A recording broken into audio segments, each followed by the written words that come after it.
Dijon, in the south of France. The world's car manufacturers gather to do battle. A grueling 300-mile sports car race is about to begin. Among the big names taking part, Mercedes, the hot favorite. Porsche dominated the sport for 20 years. Nissan, Toyota, and Mazda, Japanese newcomers to the event. And Britain's Jaguar, currently world sports car champions and the team to beat. For all these companies, victory will bring prestige and fame. But for Jaguar, the outcome is even more important. It's part of a struggle for survival. Jaguar appears to be a company that's doing astonishingly well, but in fact it's a company at risk. And the main danger to the company, in many ways, and perhaps paradoxically, is not the competition, not the BMWs, the Porsches, and the Mercedes-Benz. It's the attitude of the city and the financial institutions of Jaguar. Until next year, Jaguar is protected from takeovers. But after that, city institutions are expected to make a killing by selling the company to the highest bidder. It could easily end up in foreign hands. All the work and effort that's gone into that company, I think, has been done on the basis of there being a long-term future. If that future is snatched away from them by the city, I think that adds up almost to a betrayal of what people have been trying to do in Jaguar over the last 5-6 years. Tonight, just days before Le Mans, World in Action tells the story of the Dijon race and the handicap British industry faces in taking on foreign rivals. A handicap that for many makes the real enemy not foreign competition, but the city of London.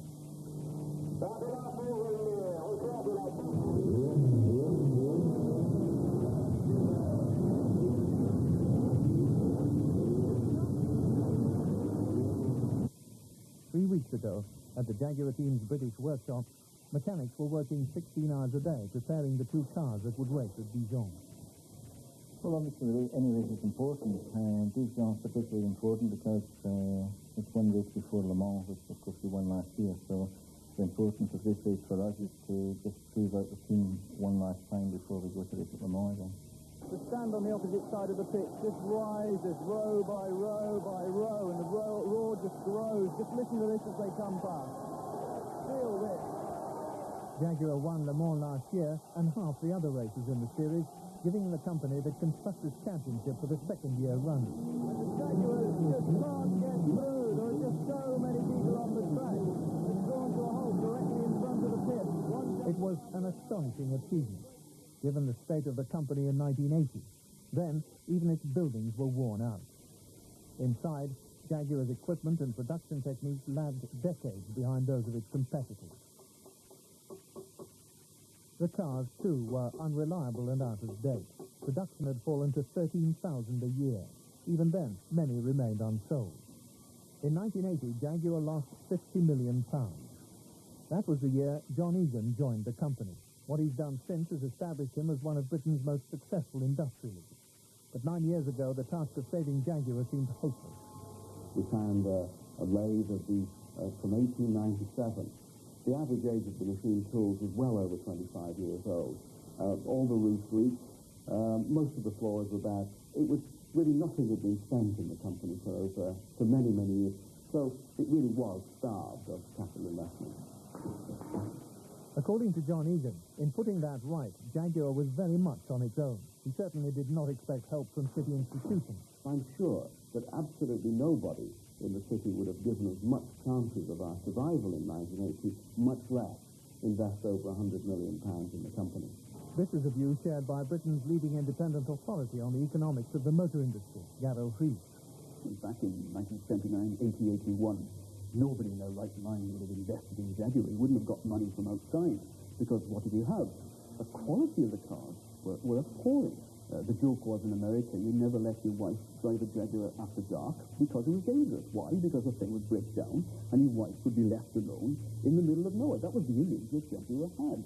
So there was no way in 1980, 81, that a company like that could go to the stock exchange. It would just have been greeted by laughter.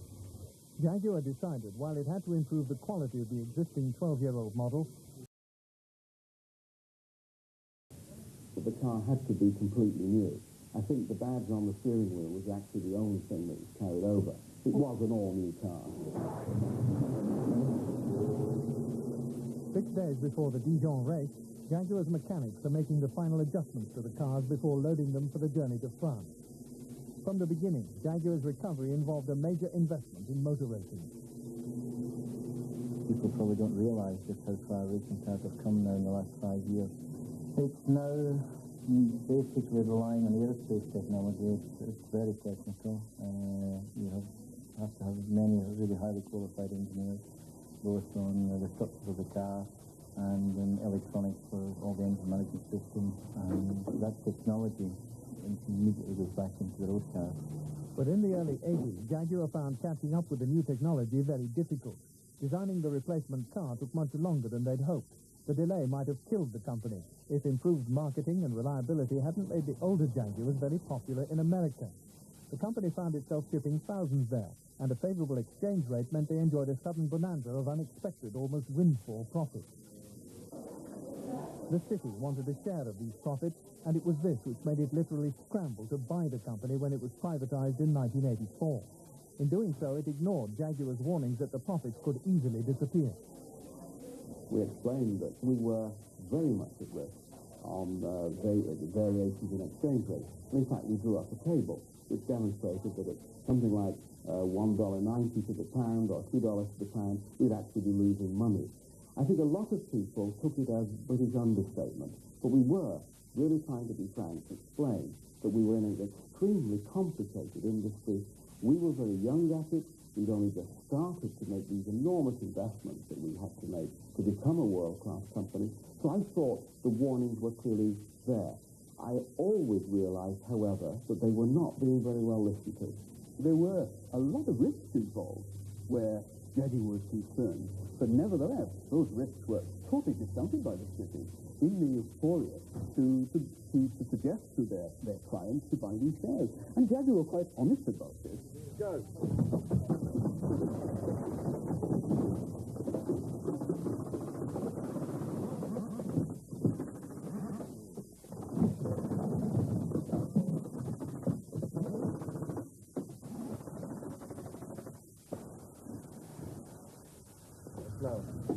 3 days before the race, the Jaguar team is at the circuit and practicing with the car that did so well last year.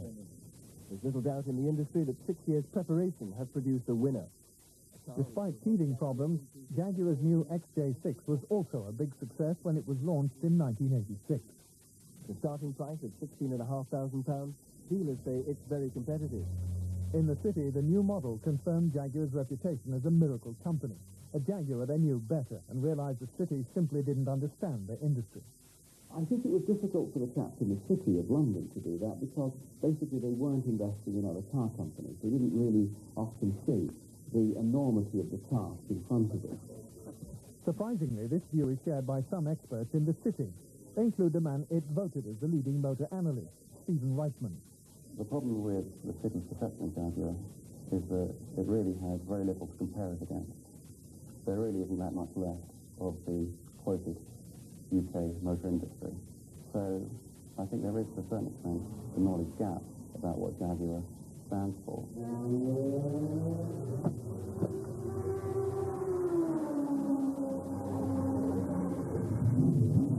At Dijon, 2 days before the race, Jaguar and other competitors begin their practice lap.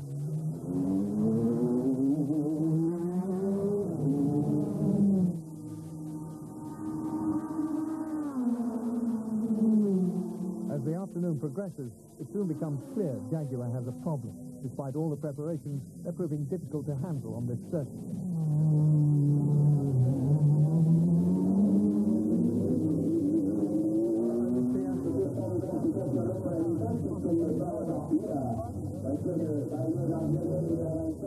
The circuit's very bumpy, and that's upsetting the cars a little bit. Every time you go over a bump, you lose downforce from aerodynamics, so it's making the cars a little bit difficult to drive. We think we know how to improve it, so for tomorrow we'll try some different settings and see where we go from there. So what was, I mean, as far as you're concerned... How about a fright? I'll tell you, it was not nice. In 1987, Jaguar hit much bigger difficulties. In America, the stock market crashed and changes in the exchange rate put an end to easy profits. Most foreign companies, including the Japanese, suffered more, but this didn't stop the city turning on Jaguar. I was surprised that people were in a way, so cruel about it. I thought that we'd actually added quite a lot of luster to our country and to our industry, and I was a bit surprised by how savage a lot of the criticism was. I think the overhyping of Jaguar in 1984 can almost be the cause of the city turning against Jaguar, because what you had were individuals in the city suggesting to their clients that you should buy these Jaguar shares. So the shareholders would want to know why perhaps they had been encouraged to buy these shares by their financial advisors and analysts. Well, the financial analysts are human beings. Let's find somebody else to blame. Let's now, if you like, de-hype the company and take it down too far in order perhaps to recover some of our own tracks. I would say that has been the case. Jaguar was a go-go stock. I think people's expectations were too high. Once those hopes were dashed, the city, or a large element of the city, was very quick to attack Jaguar and really hit it when it was actually at its most vulnerable. I think when people come into difficulties, I think there's sometimes a propensity for people to stop kicking them. It's probably a very English attitude, really. In Dijon, at the end of the practice day, the Jaguar team changed springs and shock absorbers to improve the car's handling.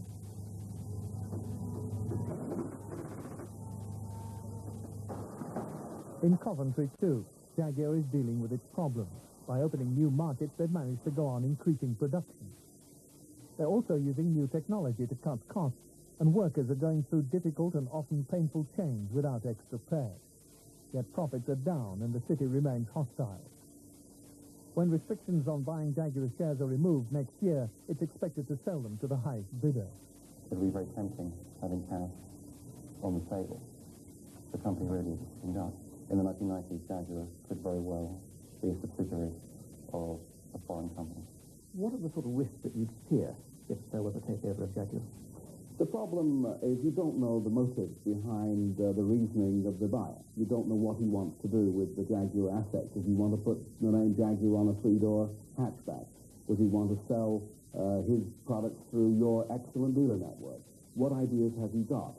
So it's a very difficult thing because you don't know what's on the mind of the buyer. An ill-conceived takeover would be a very bad thing for the company. And certainly we had experience of being owned by somebody in the past who invested very little in the future of Jaguar cars. Uncertainty about Jaguar's future is now putting the company at a disadvantage in a fiercely competitive world market. Just how competitive is clear at Dijon the morning before the race, as cars leave the pits to complete timed laps.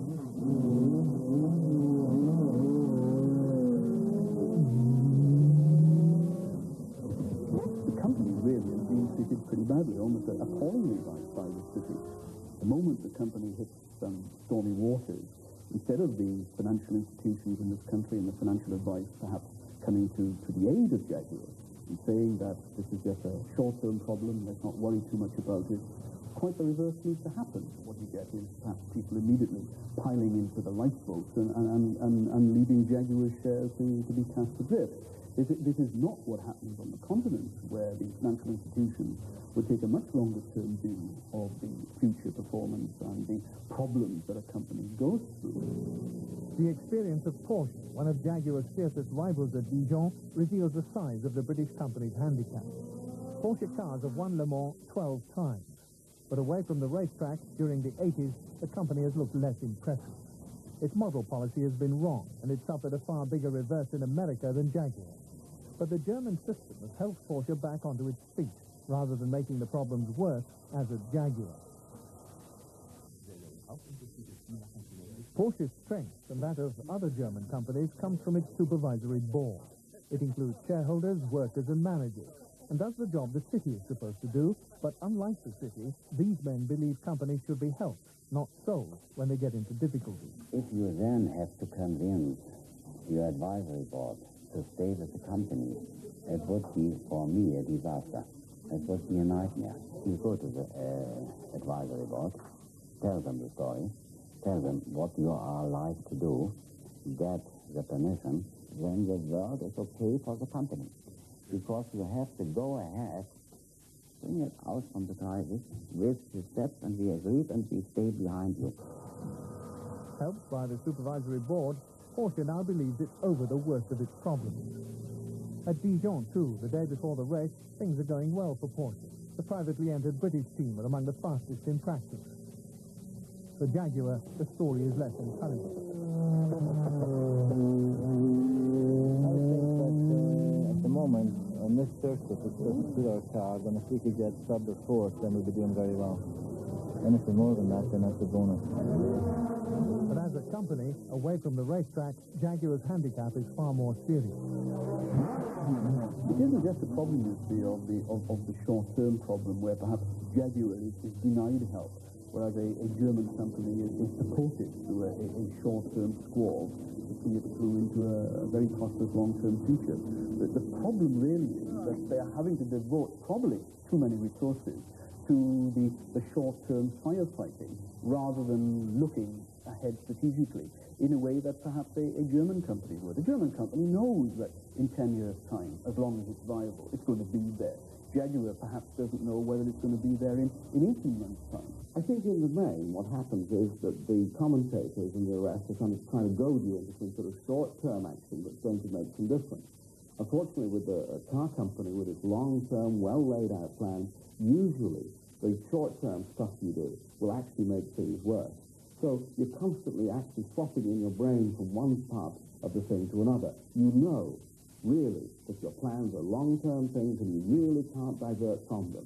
And on the other hand, you're being pushed and pushed and pushed into doing things and saying things which will actually make changes in the very short term. Robust things that people, are really encouraging you to do. But in the heart of hearts, you know it won't make the situation better.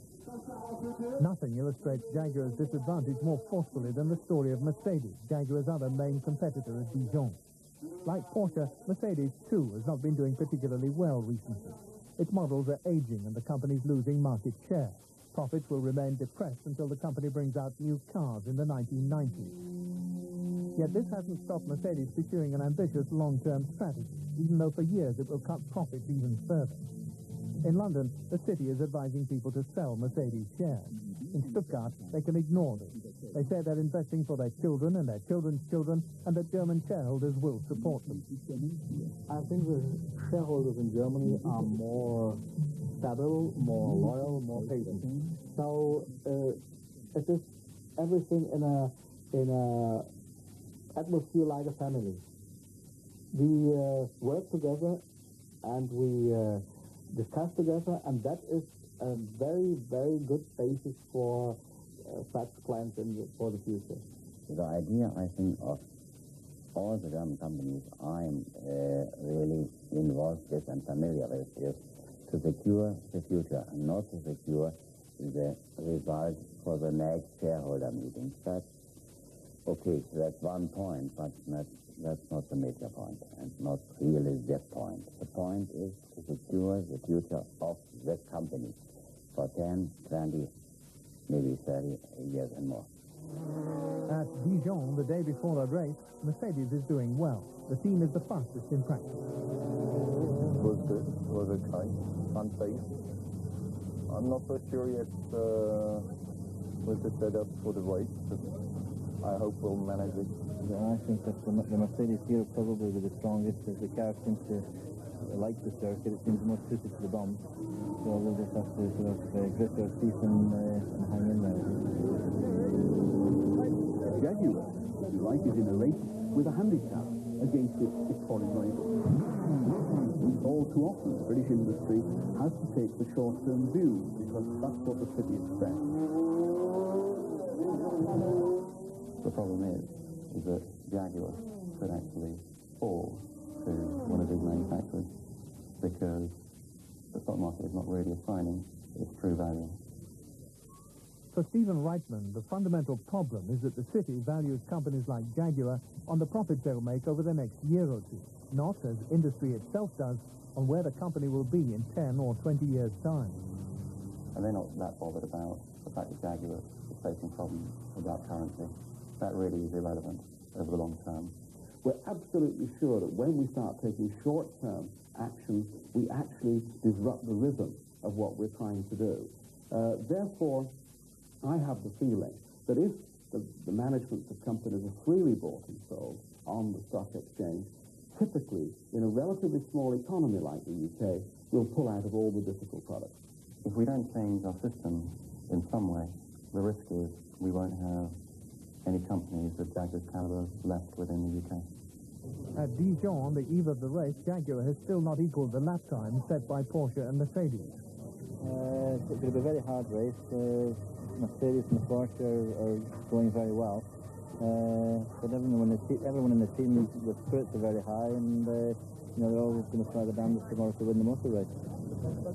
Of course we're going to fight because we value our independence. When things were looking very bad, I think we were a symbol of hope then. And I think we are an exciting company. I think we can do lots of exciting things.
Motor racing's about winning, and anything else other than winning is just no good. And getting beaten isn't easy. And I suppose if it was easy, then you'd never win.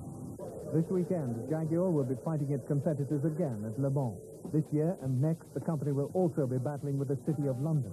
Few at Jaguar doubt which is the bigger threat.